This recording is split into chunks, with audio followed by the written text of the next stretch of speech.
ഞാൻ പള്ളിപ്പുറത്തെ ജോർജ് കുട്ടി കടവിലെ ഭവനത്തിൽ നിന്നാണ് ഇപ്പോൾ സംസാരിക്കുന്നത്.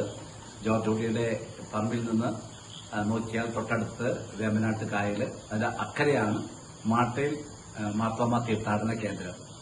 മാട്ടയിൽ മാർത്തോമ തീർത്ഥാടന കേന്ദ്രത്തെക്കുറിച്ചാണ് ഞാൻ നിങ്ങളോട് ഇപ്പോൾ പ്രതിപാദിക്കുന്നത്.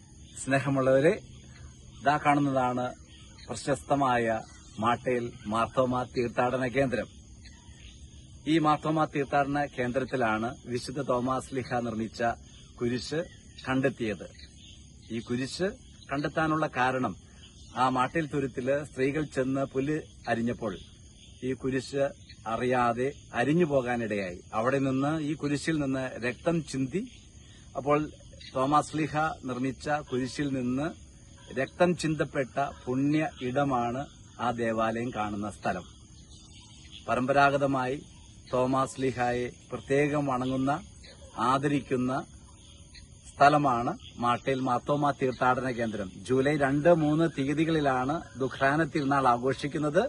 വിശുദ്ധ തോമാശ്ലീഹായുടെ മക്കളായി നമുക്ക് ദുഃഖാന തിരുനാൾ ആഘോഷിക്കുന്നതിന് വേണ്ടി മാട്ടയിൽ മാർത്തോമ തീർത്ഥാടന കേന്ദ്രത്തിലേക്ക് സ്വാഗതം.